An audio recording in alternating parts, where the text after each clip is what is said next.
kono an noon ɗum bettane mema a meeɗa mi meeɗa wiidema ya wannam hunde mbaɗanɗani a meeɗa wadde ko welimi mi meeɗa wiidema ya wannam hunde mbaɗɗa ko welimi ko a meeɗa ɗum wadde kono mami andinma an takko fof ko min woni kilifa moɗon ko kalmi ko ɗum ɗon tan waɗata gandira noon sinno sagam a yafotamo nda hay goto timmani ko jomiraɗo subhanahu wa taala tan timmi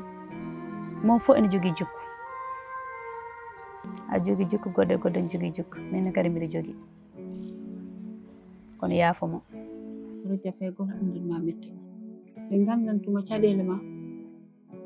ɓe cafrantama ɓe katta ɗum de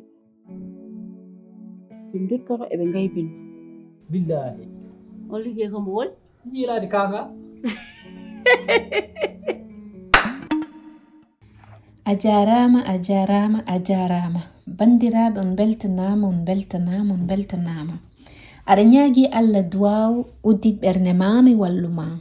aɗa yiɗi weltinde Allah hokkuma beelam e dow dewgal aɗa yiɗi weltinde Allah holluma lawol ɓatto kerem walla lekki amour et harmonie aɗa yiɗi Allah weltina jinnaɓe ma aɗa yiɗi Allah weltina liggey ma aɗa yiɗi Allah ɓeyda arsugo ma ɓatto kerem walla lekki lumière et réussite aɗa yiɗi Allah safra ɓandu ma aɗa yiɗi Allah ittanma gite e kununde ɓatto kerem walla lekki mauvaise langue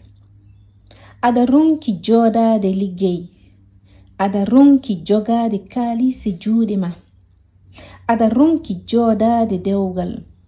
ɓatto kerem walla lekki la main du mal aɗa yiɗi toppitade sukaɓe ma ɓatto soin privé